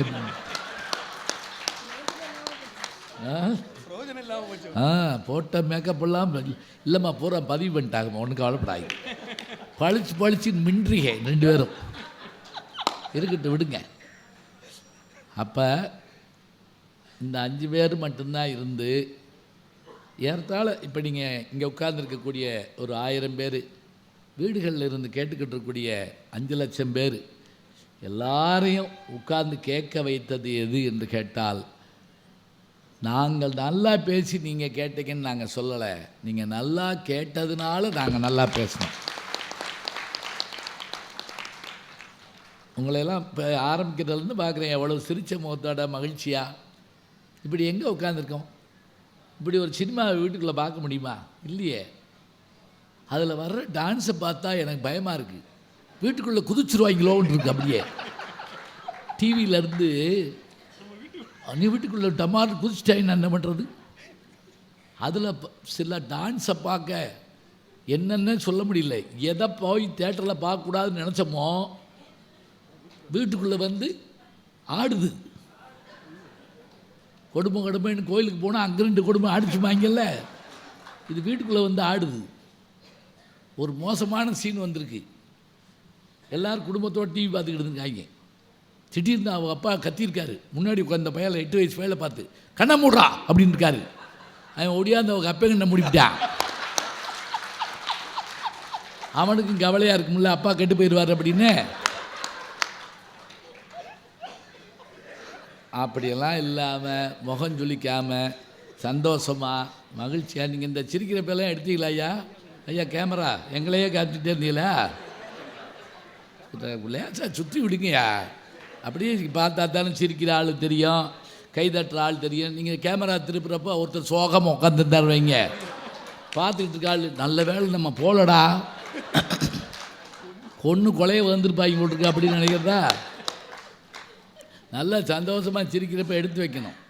கேமரா பச்சோடனே என்ன சொல்கிறோம்? ஸ்மைல் ப்ளீஸ் சொல்கிறோமா இல்லையா? இதெல்லாம் பார்க்குறோம். சில இதுகளில் என்ன செஞ்சு விடுவாங்கன்னா, இறந்த வீட்டிலையும் வந்து போட்டோ எடுப்பாங்க. அதுலேயும் ஒரு ஆள் வந்து ஸ்மைல் ப்ளீஸ் அப்படின்றாரு. அங்கனவே அந்த ஸ்மைலு. இப்போ அருமையாக கேட்டவங்களுக்கு நன்றியை சொல்லி, நாங்கள் நல்லா பேசின்னு நான் சொன்னேன்ல, அதெல்லாம் இல்லைங்க. நீங்கள் நல்லா எப்படி கேட்டீங்க? அயராமல் உட்காந்து கேட்டீங்க. இப்போ நீங்கள் நல்லா கேட்கலைன்னா எங்களுக்கு பேச முடியுமான்னு கொட்டாய் விட்டுருந்தீங்கன்னு வைங்க, முடியாது. ஒரு ஊருக்கு போயிருந்தோம், 3000 பேர் கூட்டம், அப்படியே குப்புறப்பட்டு தூங்குறாங்க. அதில் பட்டிமன்றம். இவர் வந்து உள்ளத்தில் நல்ல உள்ளம் உறங்காதுன்னு இருக்காரு. அதில் ஒருத்தர் எந்திரிச்சு வைங்க இன்னும் போலடோய் அப்படிங்கிறா. பேச ஓடுமா? நினச்சி பாருங்க. பேச்சு எப்படிங்க அமையணும்? அதுவும் ஒரு படைப்பாளி தான் சொன்னார். எப்படி? கேட்டுக்கிட்டு இருக்கால கட்டி போடணும்.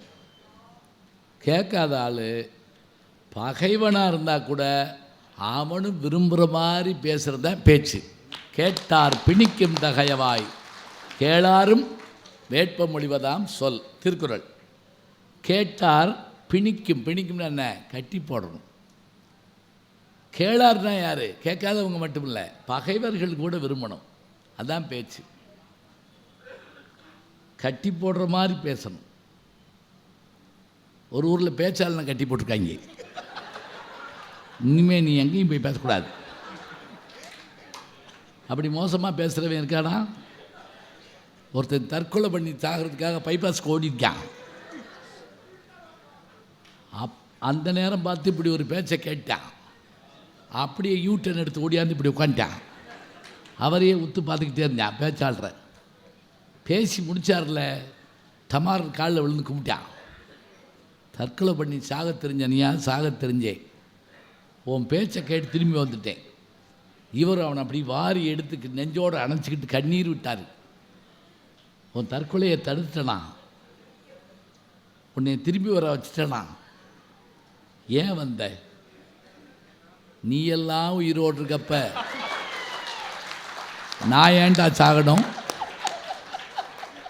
நீயே இருக்க, நான் சாவடா? இப்படி இருந்தால் பேச்சு நல்லா இருக்குமா? இல்லை. நல்லா அருமையாக உட்காந்து கேட்குறப்ப ஒரு ஆளை சிரிக்க வைக்கிறது சொல்லுவோம்மா? சொல்லுங்க பார்ப்போம். ஒரு ஆளை அழுக வைக்கிறது ஈஸி, சப்புன்னு ஒரு அரை விட்டு அழுவேன். ஒருத்தரும் கோவம் வர வைக்கிறது ரொம்ப ஈஸி. என்னென்ன குறைக்கமாக இருக்கீங்க அப்படின்னா கோவிப்பேன். சிரிக்க வைக்க முடியுமா? சொல்லுங்க பார்ப்போம். என்ன பாடுபட்டாலும் நடக்காது. இப்போல்லாம் இந்த வாட்ஸ்அப்பிலலாம் ஜோக்கு வருது, பார்த்தோடனே பார்க்குறோம், அவ்வளோ சிரிக்கலை. ஆனால் நான் வாட்ஸ்அப்பில் பார்த்த ஒரு ஜோக்கு சொல்கிறேன், நீங்கள் கேட்டு பாருங்களேன், நல்லா இருந்துச்சு. மரணப்படுக்கையில் இருக்கார் ஒரு அப்பா, 99 வயசு, சாக போகிறாரு ஆஸ்பத்திரியில். மகனை கூப்பிட்டார், இங்கே வாடா. யார்? அவருக்கு வயசு 62, பேரம்பேத்தியில் அடித்தார். வா, நீ 8ஆம் கிளாஸ் படிக்கிறப்ப கணக்கு பேப்பரை என்கிட்ட கொண்டு வந்து கொடுத்தில்ல, மேத்ஸ் பேப்பர், கணக்கு பேப்பர். அப்பா இந்நேரத்தில் இதான் பேசுவாங்களா? இரு, கணக்கு பேப்பர் கொடுத்தில்ல, அதில் 90 மார்க்குன்னு காமிச்சே இல்லை. அந்த சைபரை நீ தானே போட்ட? சொல்கிறா, சைபரை நீ தானே போட்ட? எப்பா ஏன்பா இதை போய் இப்போ கேட்ப? அதுக்கு ஒரு நர்ஸ் வந்து என்ன கேட்குறாரு? ஒன்றும் இல்லை சிஸ்டர், போங்க, குடும்ப விஷயம் இது. என்னத்த குடும்ப விஷயம்? சொல்கிறா, சைபரை நீ தானே போட்ட? இல்லைப்பா போடலப்பா, நான் போடலப்பா. என் ஆன்மா சாந்தி அடையாதுரா, பேயா வந்து ஓ வீட்டை சுற்றுவேன். உண்மையை சொல்லு, சைபரை நீ தானே போட்ட? அப்படின்னா, எப்பா சைபரை நான் போடலப்பா, அந்த 9 தேப்பா நான் போட்டேன்.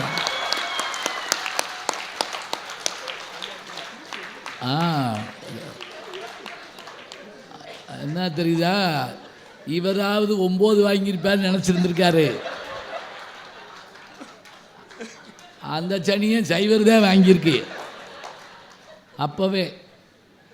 அப்போ இதை நம்ம படிக்கிறது எதுக்கு பேர்? நம்ம வட்டி பண்ணுறோம்லாம் கேட்க வர்றோங்கிறீங்க, சொல்லுங்க பார்ப்போம்.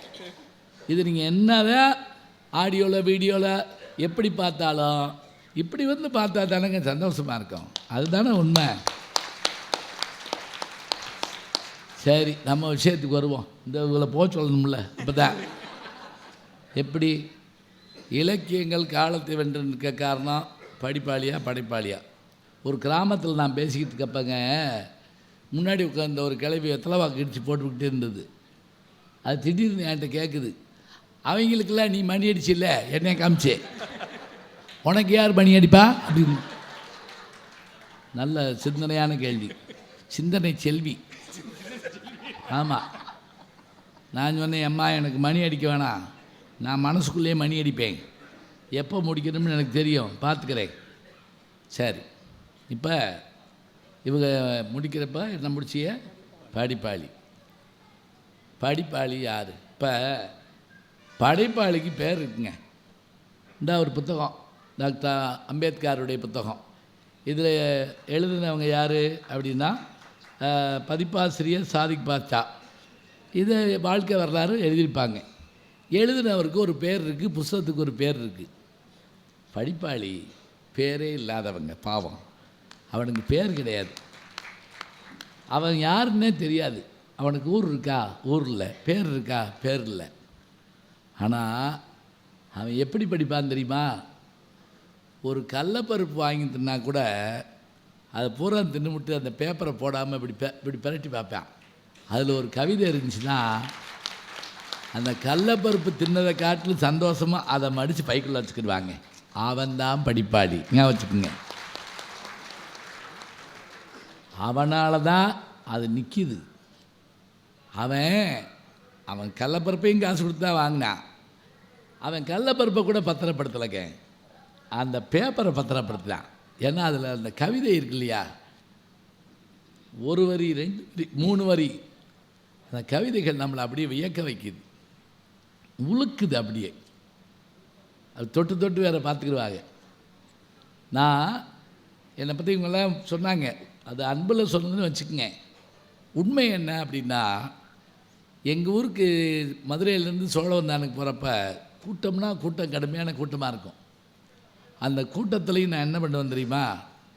பஸ்ஸில் ஏறி உட்கார இடம் கிடைக்காது, நின்றுக்கிட்டு இந்த கம்பி அப்படி கையில் பிடிச்சிக்கிட்டு சின்ன 0 வாட் பல்ப் மாதிரி தான் பஸ்ஸுக்குள்ளே இருக்கும். அதில் இந்த பக்கம் தள்ளும், அந்த பக்கம் தள்ளுவாங்க, அந்த பக்கம் கூட்டமாக இருக்கும், 1.5 மணி நேரம் பயணப்படணும். இப்போ கால் வழியாக தெரியாது, மேல் வழியாக தெரியாது, கஷ்டமாக இருக்குன்னு எதுவுமே. ஏன்னா என் கையில் பொன்னியின் செல்வன் புத்தகம் இருக்கும். அந்த புத்தகத்தில் வந்தியத்தேவனும் குந்தவையும் நந்தினியும் வர்றப்ப நான் என்னை மறந்து ஊர் அதுக்குள்ளே வந்துருச்சேன்னு கவலைப்படுறேன்னு சொன்னால் அந்த படிப்பு என்னைய எல்லா இடத்துக்கும் கொண்டு போச்சு. இதே விஷயத்தை நான் அமெரிக்காவுக்கு போகிறப்ப, நானும் என் துணைவியாரும் போகிறப்ப, அப்போ எல்லாம் இன்றைக்கி அமெரிக்காவில் போனீங்கன்னா 16 மணி நேரம் 17 மணி நேரம் விமானத்தில் பறக்கணும், 17 மணி நேரம் பறக்கணும். அப்போ நான் என்ன பண்ணுவேன் தெரியுங்களா? சிலர் சினிமா பார்ப்பாங்க, சிலர் பாட்டு கேட்பாங்க. நான் அப்போயும் புத்தகம் கொண்டு போயிருப்பேன். கொண்டு போய் என்ன பண்ணுவேன், எல்லோரும் பகல் இரவு தெரியாது விமானத்துக்குள்ளே. அப்போ அந்த லைட்டில் அந்த விமானத்தில் வழக்கப்படி எல்லோரும் தூங்கிட்டு இருக்காங்களா, நம்ம லைட்டை போட்டால் வைவாங்க. அதனால் போய் அந்த ஓரமாக நின்று படித்த போது அப்போ புத்தகத்தை தான் பார்த்துக்கிட்டு இருக்கேன். ஒரே ஒரு வித்தியாசம் என்ன தெரியுங்களா? இப்படி நான் படிச்சுட்டு இருக்கப்போ அந்த ஏர் ஹோஸ்டஸ் விமானத்தில் இருக்காங்கள்ல, அந்த அமெரிக்க பெண்மணி ஒருத்தவங்க சூடாக காஃபி கொண்டு வந்து என்கிட்ட கொடுத்து குடிச்சிக்கிட்டே படிக்கணும். எவ்வளோ சந்தோஷம் தெரியுமா? இது தொடர்வதால் தானங்க நம்ம உயிரோடு இருக்கோம். நினச்சி பாருங்கள், எப்படி உயிரோடு இருக்கோம்? என் சொத்தெல்லாம் விற்றுட்டு என்ன இருக்குது சொத்து? நம்ம படிப்புங்க. உயிரோடு இயைந்த விஷயம் எது இருக்கிறதோ அதுதான் வாழ்க்கை. மறக்க முடியாத பாட்டுங்க. சொன்ன மாதிரி பாட்டு அப்படி என்ன செய்யும் அப்படின்னா நம்மளை ஈர்க்கும். வசனம் ஈர்க்கும். கலைஞர் இந்த வசனத்தை அவர் எழுதியிருக்காரு. ஆனால் இன்றைக்கு வரைக்கும் சினிமாவில் நடிக்க வர்ற ஒரு 4 பேர் எந்திரிச்சு பேசி சான்ஸ் கேட்குறாங்க அப்படின்னா எப்படி? மீண்டும் மீண்டும் பேசப்படுது. இந்த நீதிமன்றம் பல விசித்திரமான வழக்குகளை கண்டிருக்கிறது. இந்த வழக்கு விசித்திரமானவல்ல, வழக்காடுகின்ற மனிதனும் விசித்திரமானவன் அல்ல. வாழ்க்கை பாதையில் சர்வசாதாரணமாக காணப்படுகின்ற ஜீவராசிகளில் நானும் ஒருவன். கோவிலிலே குழப்பம் விளைவித்தேன், பூசாரியை தாக்கினேன், இன்று குற்றஞ்சாட்டப்பட்டிருக்கிறேன் உங்கள் முன்னால். நீங்கள் நினைப்பீர்கள் நான் இவற்றையெல்லாம் மறுப்பேன் என்று. இல்லை, கோவிலிலே குழப்பம் விளைவித்தேன். கோவில் கூடாது என்பதற்காக அல்ல, கோவில் கொடியவரின் கூடாரமாக மாறிவிடக்கூடாது என்பதற்காக. பூசாரியை தாக்கினேன், அவன் பக்தன் என்பதற்காக அல்ல, பக்தி பகல் வேஷமாக மாறிவிடக்கூடாது என்பதற்காக. இப்படி ஒரு பேசிகிட்டு இருக்கப்பவே ஒரு வக்கீல் படக்குன்னு எந்திரிப்பார்.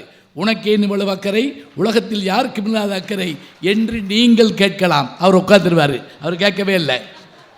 நானே பாதிக்கப்பட்டேன், நேரடியாக பாதிக்கப்பட்டேன். சுயநலம் என்றீர்கள், அதிலும் பொதுநலம் இருக்கிறது. ஆகாரத்திற்காக அழுக்கு தின்று தடாகத்தை சுத்தப்படுத்துகிறதே மீன். அதை போல படம் வந்தது 52. நான் பிறக்கவே இல்லை. ஆனால் இன்னைக்கும் எனக்கு ஞாபகத்தில் இருக்குது. இப்படி நாம் கொண்டு போய் சேர்த்தாத்தான் இந்த தலைமுறை. இப்போ யோசிச்சு பாருங்கள், இப்படி ஒரு வசனம் இன்றைக்கி இருக்குது. ஒரு நடிகர்கிட்ட பேசணும்னா அவர் அப்பயே குப்புற விழுந்துருவார், பேசி விழுக மாட்டார். அதை பார்த்தோடனே சில பேர் கொஸ்டின் பேப்பரை பார்த்தோடனே ஃபெயில்னு கண்டுபிடிப்பாங்க தெரியுமா? அவ்வளோதான். ஆமாம், மார்ச் ஃபாஸ்ட் அப்படின்னு அர்த்தம். ஆமாம், அக்டோபர் தான், மார்ச் கிடையாது, அக்டோபர் தான் அடுத்து. அப்போ இப்படியான இது யார் சொன்னேன்னு எங்கள் அப்பா அடித்தாரா? படி ஒழுங்காக அந்த வசனத்தை பராசக்தி மனப்பாடம் பண்ணு. எங்கள் வாத்தியார் இல்லை, எனக்குள்ள பதிவு இது. நான் விரும்பி இந்த சாப்பிட்ற திங்கிற மாதிரி அவ்வளோ சந்தோஷமாக வாங்கி வாங்கி உள்ளே செலுத்துகிறேன். அப்படியே எங்கே வேணாலும் போவோம்.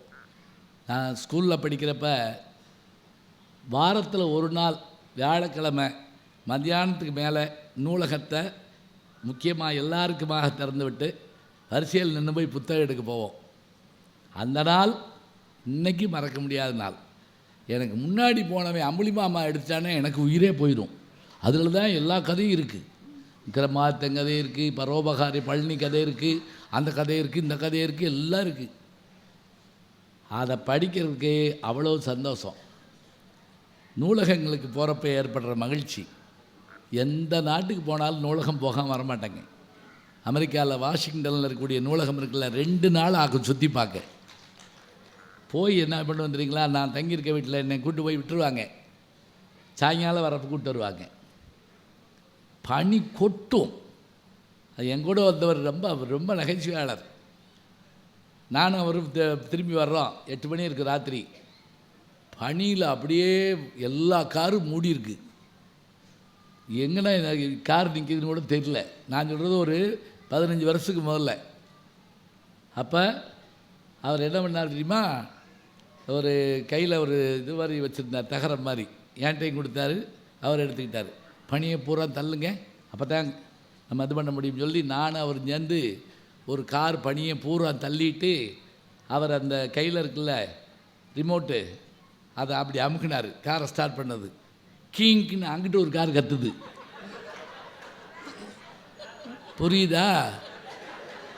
யாருக்காரையோ நாங்கள் பூரா சுத்தம் பண்ணிட்டு இருக்கோம். சிரிப்பு தாங்க முடியல 2 பேர்த்துக்கும். இப்போ போனேன் அவர்கிட்ட, இந்த வருஷம் போயிருந்தேன் அமெரிக்காவுக்கு. இப்போ என்ன பண்ணுறீங்க, முழு காரத்தை துடைக்கிறீங்களான்னு. நோ, நம்பரை பத்திரம் க்ளீன் பண்ணுவேன். நம்ம நம்பரான்னு பார்ப்பேன். முழு கார் இல்லை, அப்பவும் க்ளீன் பண்ணிட்டு தான் இருக்காரு. என்னங்க, 1 கார் 2 கார் தான் ஞாபகத்துக்கு இருக்கும். அங்கெல்லாம் பார்த்திங்கன்னா கால் இல்லாமல் கூட வாழ்ந்துடலாம், கார் இல்லாமல் வாழ முடியாது. அவ்வளவு கார்கள் இருக்கும் எல்லாத்தையும். அப்போ காலையில் போய் எமர்சன் நூலகம்னு ஒன்று இருக்குதுங்க, அந்த அதிலே ஒரு பகுதி. அவர் யாருன்னா அமெரிக்க ஜனாதிபதிகளில் ஒருத்தர். ஏன் அந்த பேர் வச்சுருக்காங்க தெரியுங்களா? அவர் வீட்டில் இருந்த புத்தகத்தை பூரா கொண்டு வந்து ஒரு நூலகத்துக்கு கொடுத்துட்டாரு. அது ஒரு நூலகமாக இருக்குது.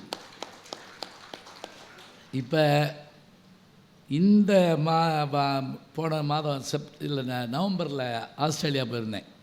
விக்டோரியா நூலகத்துக்கு போனேன். அங்கே போனோடனே தமிழ் பிரிவு இருக்கான்னு கேட்டு எங்களுக்கு காமிச்சாங்க. தமிழ் பிரிவில் நம்ம தமிழ் புத்தகத்தை பார்த்தேன். ஆஸ்திரேலியாவில், லண்டனில் தமிழ் புத்தகத்தை போய் தேடி எடுத்தேன். அமெரிக்காவில் போய் நான் அங்கே போய் நம்ம கேட்போம்ல, துபாய் கூலிங் கிளாஸ் வாங்கிட்டு வந்தியா, செண்டு வாங்கிட்டு வந்தியா, அதாவது அது வேணும். இது என்கிட்ட வேறு ஒன்றும் கேட்க மாட்டாங்க. இதுதான் என் நண்பர் பத்மஸ்ரீ கமலஹாசன் அவர்களுக்கு நான் வர்றப்போ என்ன வாங்கிட்டு வருவேன், நான் 2 புத்தகம் வாங்கிட்டு வருவேன். எனக்கு ஒன்று, அவருக்கு ஒன்று. அவர் எப்போ போனாலும் 2 புத்தகம் வாங்கிட்டு வருவார். அவருக்கு ஒன்று, எனக்கு ஒன்று. வாசிக்கணும்னா அப்படி தான் அங்கே போகணும். ரஷ்யாவுக்கு போனபோது செயின்ட் பீட்டர்ஸ்பர்க், அது ஒரு முக்கியமான பகுதி. மாஸ்கோ அதனுடைய தலைநகர். அங்கே லெனின்கிராடு, லெனினுடைய உடம்பு வச்சுருக்குறாங்க அங்கே இன்றைக்கும். அங்கே அந்த நூலகத்தெல்லாம் பார்க்குறப்ப அந்த பகுதிக்குள்ளே போன உடனே எல்லாமே எனக்கு பார்த்த மாதிரி ஞாபகம் இருந்தது. ஏன் தெரியுமா? பூர்வ ஜென்ம ஞாபகம்லாம் வரல, நெஞ்சம் மறப்பதில்லைலாம் கிடையாது. என்னென்னா, ரஷ்ய கதைகள் நான் நிறைய மொழிபெயர்ப்பு படிப்பேன். லியோ டால்ஸ்டாயும் அதே போல் ரஷ்ய அறிஞர்களும் ஆண்டன் செக்காவ் போன்றவர்களையும் இந்த நூல்கள்லாம் படித்து தெரு வாரியாக எனக்கு தெரியும். நான் கேட்டேன், இந்த முக்கு திரும்பினா ஒரு ஹோட்டல் இருக்கும்ல? இருக்குது. ஏன்னா நான் படித்த கதையெல்லாம் அது வருது. இப்போ எனக்கு அது பூரா எப்படி மனசுக்குள்ளேயே நிற்கிது. அதை நான் நேரில் போய் பார்க்குறேன். இதுதான் ரசிகனுக்கான ஒரு சந்தோஷம், படைப்பாளிக்கு ஒரு சந்தோஷம். இவங்க சொன்னாங்களே ஜி போப் கல்லறை போயிட்டு வந்தேன் ஆக்ஸ்போர்டுக்கு. அப்போ போகிறப்போ நடந்த சம்பவத்தில் நினச்சா ஆச்சரியம் தாங்க முடியல. எப்படி என் நண்பர் வந்து கார் ஓட்டிகிட்டு போகிறாரு. அப்படி கார் ஓட்டிட்டு போகிறப்போ ஃபோன் மேடிச்சுக்கிட்டே போகிறாரு. ஃபோன் வந்து அப்போல்லாம் அங்கே காதை வச்சு பேசக்கூடாது, எல்லாம் ஸ்பீக்கரில் தான் பேசணும். சந்தோஷமாக ஊருக்கா சொல்கிறாரு, ஆமாம் சுடுகாட்டுக்கு தான் போயிட்டுருக்கோம், ஞான சம்பந்தம் வந்திருக்காரு, சுடுகாட்டுக்கு தான் கூப்பிட்டு போயிட்டுருக்கேன். நான் இங்கே இருங்க, சும்மா இருங்க, பேசாமல். ஆமாம் ஆமாம், சாரி கல்லறைக்கு தான் கூப்பிட்டு போயிட்டு, 2 ஒன்று தானே. அங்கே போய் பார்த்து வந்தேன். அவர் ஜி போப்பனுடைய இதில் என்ன எழுதியிருக்குன்னா, என்னுடைய இந்த இறுதிச் சடங்கிற்கான செலவில் தமிழக மக்களின் பணமும் இருக்குமானால் என் ஆத்மா சாந்தி அடையும். யார் சொல்கிறா? லண்டனில் பிறந்த ஆள். எப்படி படிக்க வந்திருக்கணும் பாருங்க. இப்போ அன்றைக்கு தொடங்கி இன்றைக்கு வரைக்கும் சமண இலக்கியங்கள் நூல்கள்லாம், பத்தினிக்கோட்டம்னு ஒரு நாவல் இருக்குது, ஜெகசிற்பியன்னு ஒரு எழுத்தாளர். இதெல்லாம் நாங்கள் சொல்ல கேட்டு போய் பார்த்து புஸ்தகம் வாங்கின்னு போனோம், சும்மா போகக்கூடாது. அதில் அந்த மன்னன் நூலகத்துக்கு போகுமான்னு அந்த சமண துறவி கேட்பார். போகலாம்பாங்க. உள்ளே போனவுடனே சமண குகைகள் அடுக்கடுக்காக இருக்கும். ஒரு புத்தகம் கூட, ஒரு ஏடு கூட இருக்காது. மன்னன் கேட்பான், என்ன நூல்களே இல்லை அப்படிமா. அப்போ அந்த இவர் சொல்லுவார், சமண துறவி, இதோ அமர்ந்திருக்கிறார்களே, இவர் நன்னூல், இவர் தொல்காப்பியம், இவர் திருக்குறள். மன்னன் கொஞ்சம் யோசிப்பான். உடனே அவர் போய் அந்த உட்கார்ந்துருக்க அவரை எழுப்பி நன்னூல் பாயிரம் அப்படிம்பார். மலர்தலை உலகின் மல்லிரல் அகல இலகொளி பரப்பி யாவையும் நிரப்பியின் பரிதின் ஒருதான கிடு கிடு கிடு கிடு அவர் சொல்லுவார். இன்றைக்கி நீங்கள் ரேடியோ போட்டுவிட்டா வரும்ல, அது மாதிரி உயிர் உள்ள வரைக்கும் மறக்காது. அவையெல்லாம் உயிர் நூலகங்கள். எந்த ஆள் யாரையும் அழிக்க முடியாது. விரும்பி படித்தது புத்தகம் படிக்க போகிறப்ப அப்படி தான் போகணும். இது அதில் வருது. எந்த காலத்தில் எழுதப்பட்டாலும் நம்ம பிள்ளைக்கு சொல்லிக் கொடுக்கணுங்க. இப்போ நம்ம சொல்கிறோம் எதுக்குங்க எல்லாம் கூகுளில் இருக்குல்ல, இருக்குதுங்க. இப்போ என்ன ராமாயணம் பேச கூப்பிட்றீங்க, நான் எல்லா புத்தகத்தையும் தூக்கிட்டு வந்து வச்சு ராமன் இந்த வர்றேன், சீதை இந்த வர்றேன், நீங்கள் இந்த வர்றேன் அப்படின்ட்டு போயிடுவீங்க. இப்போ அவங்க அந்த பாட்டு சொல்கிறாங்கன்னா அந்த பாட்டு சொல்கிறதுக்கு மனப்பாடம் இருந்தால் தானே வரும். நான் பாட்டை பார்த்து பார்த்து வாச்சேன்னா நல்லாவா இருக்கும். வெய்யோ நொழி தன்மேனியில் விரிசோதையில் மறைய பொய்யோ என்னும் இடையாளோடும் இளையானோடும் போனான் மையோ மரகதமோ மறிகடலோ மலைமுகிலோ ஐயோ இவன் வடிவென்பது ஒரு அழியா அழகுடையான்னு ராமரை பற்றி அழகாக பாடுனா இந்த பாட்டை நாம் உள்வாங்கியிருந்தால் தானே சொல்லணும். இதுதான் படிப்பாளிக்குரிய குணம். நேரத்தை பணத்தை எதையும் எதிர்பார்க்காம வாழ்நாளெல்லாம் பயணப்பட்டுக்கிட்டே இருந்து படிச்சுக்கிட்டே இருந்து ராகுல சாங்கித்யாயன் என்ற ஒரு மேதை 33 மொழிகள் தெரிந்தவர். வால்கா முதல் கங்கை வரை. ரஷ்யாவுக்கு போனோடனே நான் கேட்ட முதல் கேள்வி என்ன தெரியுங்களா, வால்கா நதி எங்கே இருக்குதுன்னு கேட்டேன். அந்த வால்கா நதியில் தான் நாங்கள் படகுல போனோம். இந்த வால்கா முதல் கங்கை வரை எழுதின ஆள் நம்முடைய ராகுல சாங்கியாயன். 33 மொழிகள் அவருக்கு தெரியும். எல்லாரும் படிக்க வேண்டிய புத்தகங்க. வேட்டைக்கார சமுதாயத்தினுடைய தலைவியாக இருந்தவள் பெண்தான் எழுதக்கூடிய ஒரே ஆள் அவர் தான். யார்? ராகுல சாங்கித்யான். மறுக்கவே முடியாது. அதுவும் குறிப்பாக எப்போ பெண் வேட்டைக்கு போகிற போது கூட போகாமல் இருக்கா தெரியுமா? அவள் கருவுற்றிருக்க காலத்தில். ஏன்னா அவள் கருவுற்றிருக்க நேரத்தில் மிருகத்தோடு போராடுறப்ப அவளுக்குள்ளே இருக்கக்கூடிய குழந்தை ஏதாவது ஆயிடக்கூடாதுன்னு அவளை உட்கார வச்சுட்டு போனாங்க. உட்கார வச்சுட்டு போன அந்த கிழவி சும்மா இல்லைங்க. அந்த பெண்மணி அவள் என்ன பண்ணா தெரியுமா?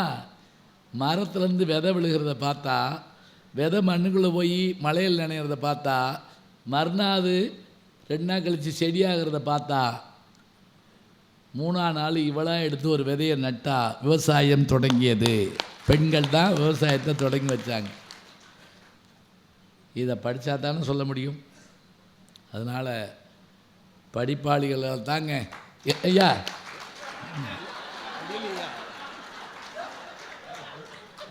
இதுக்கு தான் பணம் முதல்ல கொடுக்கூடாதுங்கிறது.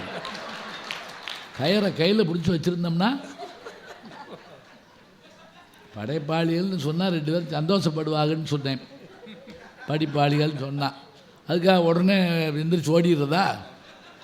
ஐயா இருங்க, நீங்கள் இருங்க, உங்களுக்கு தீர்ப்பு கிடைக்கிற வரைக்கும் போகாதீங்கய்யா.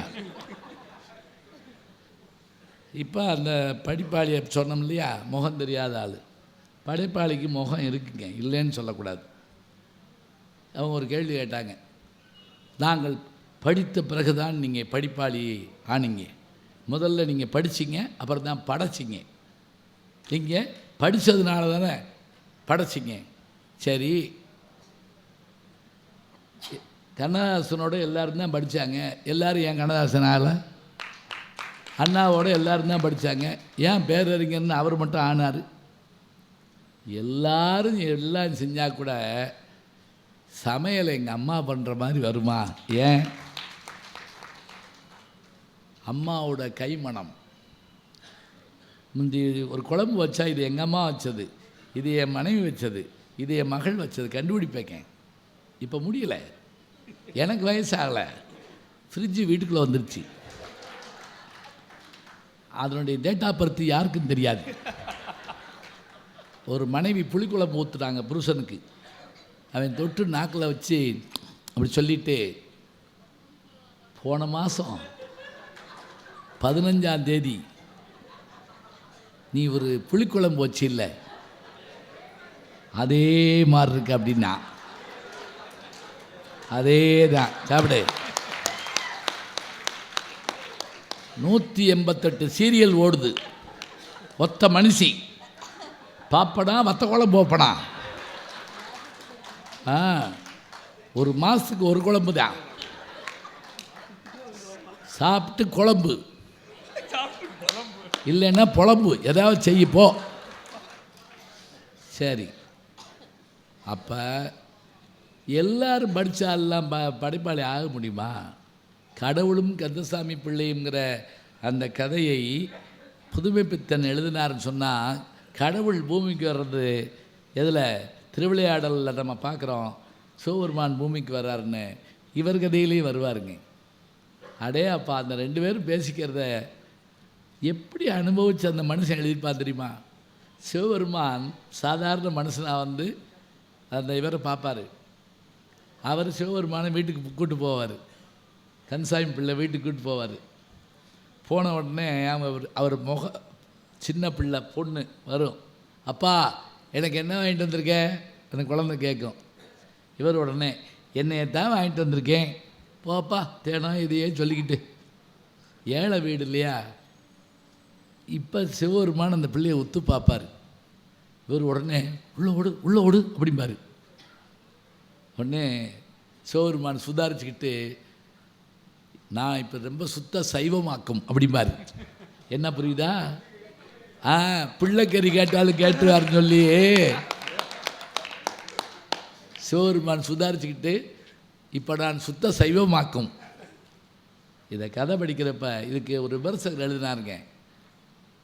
சிவபெருமானை காட்டுற போது அந்த மனிதர் வடிவத்தில் அவருக்கு 60 வயதும் இருக்கலாம், 60,000 வயதும் இருக்கலாம். இப்படித்தாங்க புதுமைப்பித்தன் ஆரம்பிப்பார். எல்லாரும் பேனாவிலையும் இங்கூத்தி தான் எழுதுகிறான். சில பேனால் எழுதுனா தீ பிடிக்குதே எப்படி? சில பேனால் எழுதுனா குளிருதே எப்படி? சில பேனால் எழுதுனா மயக்குதே எப்படி? அது எதனால் வருவது என்றால், பாம்பு பிடாரன் மகுடி ஊதுகிறான். பாரதி எழுதுகிறார் வசன கவிதையில். நாதம் எங்கிருந்து வருகிறது? மகுடியில் இருந்தா, காற்றில் இருந்தா, ஞானத்திலிருந்து வருகிறது. அந்த ஞானம்தான் படைப்பாளியை படைக்க தூண்டுகிறது. படைக்க தூண்டுவதோடு மட்டும் இல்லைங்க, இன்றைக்கும் கூட நம்ம என்ன செய்கிறோம்னு சொன்னால் ஆச்சரியப்படுறோம். இங்கே வந்திருந்தேன் நான் பாண்டிச்சேரிக்கு. டிஎஸ்பி படம், ஒரு விஜய் சேதுபதி படம், நாதலில் வழக்கப்படி கதாநாயகி அப்பா 3 நாள் ஷூட்டிங் நடக்குது. அப்போ ராத்திரி 2 மணி இருக்கும், ஒரு பாட்டு சீன் எடுத்துக்கிட்டு இருந்தாங்க. திடீர்னு விஜய் சேதுபதி என்கிட்ட வந்து, ஐயா இங்கே வாங்க சேர் எடுத்துக்கிட்டு போடுங்க, ஒரு திருக்குறள் சொல்லணும், இது வரைக்கும் நான் கேட்காததாக இருக்கணும் அப்படின்னார். நான் எழுதியா தர முடியும்? கேட்காத இல்லை, அதாவது வழக்கமாக ஆகிற முதல் எழுத்து அதெல்லாம் சொல்லக்கூடாது, நான் கேட்காத திருக்குறள் சொல்லுங்கள் அப்படின்னாரு. மணி இரவு 2. கேரவனுக்கு வெளியில் இருந்து உட்காந்துக்கிட்டு நானும் உட்காந்துருக்கேன். நான் சொல்ல ஆரம்பிக்க போகிறேன்னு சொன்னோடனேங்க, அந்த சினிமா துறையில் வேலை பார்த்துட்டு இருக்க பல பேர் வந்து உட்காந்துக்கிட்டாங்க. ஏன் தெரியுமா? படிக்க வாய்ப்பு இல்லாதவங்க அவங்கெல்லாம். எல்லோரும் வேலைக்கும் வறுமைக்குமாக ஓடி படிக்க போகாதனால திருக்குறள் சொல்ல போகிறாங்கன்ட்டு கேட்குறதுக்கு வந்து உட்காந்துக்கிட்டாங்க. அவர் டைரக்டர் ஓடியாந்தார், ஒழுங்காக நடிக்க வாங்க, இல்லாட்டி என்னையும் சேர்த்துக்குங்க அப்படின்னாரு. பொன்ராம் உட்காருங்க.